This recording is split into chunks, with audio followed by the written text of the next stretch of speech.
E aí galera, beleza? Sabe aquele tipo de lembrança que bate de repente sem avisar? Foi exatamente assim que eu tive essa ideia desse vídeo, no banho do nada. Sabe aquela memória esquecida que dá um tapa na tua cara e diz: "Ei, lembra de mim?" Cara, quem viveu nos anos 2000 sabe muito bem do que eu tô falando. Aqueles tempos em que a ápice da tecnologia caseira era ter um aparelho de DVD em casa. Aquele trambolho prateado que tinha botões pra gente abrir a bandejinha lá do disco, colocar o disco lá, empurrar ou apertar pra entrar o disco, sei lá. Era mágico. Mas mais mágico ainda era quando a gente descobria que o DVD que a gente tinha vinha com um jogo escondido dentro. Um jogo no meio do filme. Aquilo era simplesmente surreal. Eu sei que hoje em dia parece estranho, né? A gente tá numa época de streaming, cloud game, realidade aumentada e blá blá blá. Mas naquela época, aquilo era futuro. Eu lembro muito bem com detalhes absurdos do DVD do primeiro Harry Potter. Sim, você colocava o disco, navegava pelos menus e de repente apareciam opções de explorar Hogwarts. E mano, era muito mais do que só assistir as ceninhas que tinha lá. Tinha até um jogo de você escolher algumas chaves voadoras de uma cena. Você lembra mais ou menos disso?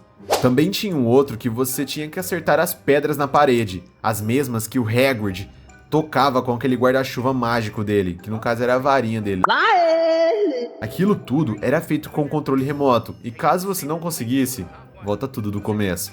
Tinha um que você escolhia até a sua varinha, e caso você escolhesse errado, 10 1/4 inches long, swishy, made of willow, very good for charm work. pronto, quebrava tudo. Era hilário. E se não me falha a memória, tinha até onde fazer poções. Eu juro, aquilo tinha um ambiente tão agradável que você se sentia dentro de Hogwarts. E isso tudo usando um controle de DVD. Como que ninguém mais fala disso hoje em dia? E aí tem sempre aquela parte engraçada, né? Nem todo DVD rodava jogos direito. Aqui em casa, por exemplo, o DVD do Rei Leão era pirata. Sim, meu irmão, o DVD era daqueles piratas que travava logo no começo. E no caso meu, rodava o filme perfeitamente, mas quando chegava pra rodar o jogo, bom, não funcionava. A gente até tentava apertar os botões torcendo pra abrir o minigame, mas nada, só travava mesmo. E a frustração era real, mas mesmo assim, só o fato de saber que existia um jogo ali dentro já fazia a minha cabeça viajar 1000 quilômetros dali. Tinha também aquele do Madagascar. Cara, quem lembra dos pinguins tentando fugir do navio? Aquilo era puro ouro. Tinha fases que tinha luz passando pra lá e pra cá, e você tinha que apertar os botões no tempo certo, e se caso você errasse, era capturado, e fim de jogo, os pinguins iriam preso. Eu me sentia um agente secreto. A adrenalina de jogar aquilo com controle de DVD era simplesmente absurda. E não posso esquecer do lendário DVD do Shrek. Essa aqui ficou até famosinha um tempo aí.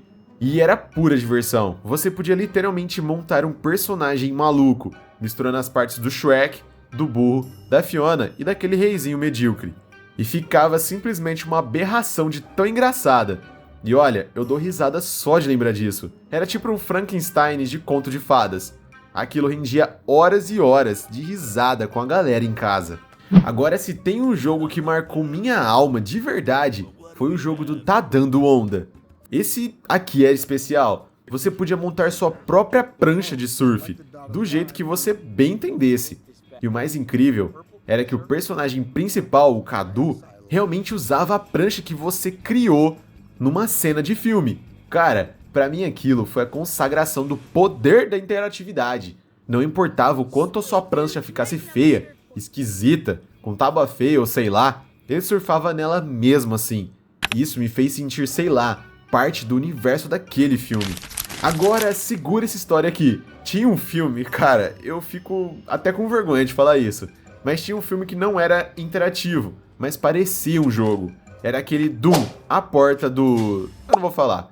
No final, tinha uma cena em primeira pessoa, onde o protagonista andava atirando como se fosse uma gameplay real. Parecia até jogo de hoje em dia.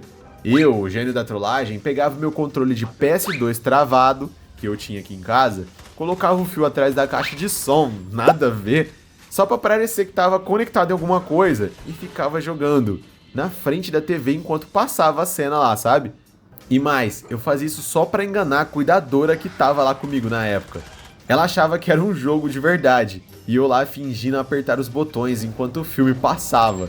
Pensa numa criança feliz com sua trapaça cinematográfica. Aliás, se você tá se perguntando agora, se você tinha um controle de PS2, então literalmente você tinha um PS2, por que você não tava jogando PS2? Bom, meu PS2, ele era travado, e jogo original na época custava o olho da cara. Ainda hoje custa o olho da cara, né? Qualquer jogo original. Mas era muito caro. E desbloquear, bom, esquece, também era muito caro. Então, quando aparecia alguma coisa interativa num DVD, era tipo uma demo de jogo grátis na época. Infelizmente, essa fase passou. Vieram os streamings, os Blu-rays, e ninguém mais se preocupou em colocar joguinhos escondidos nos filmes. Hoje em dia, mal existe um menu de DVD. Imagina jogo. E pensar que esses games eram criados só com menus animados, vídeos e botões direcionais. Isso era engenharia criativa demais. Bom, quem viveu, viveu. Quem não viveu, vai ficar só com as histórias.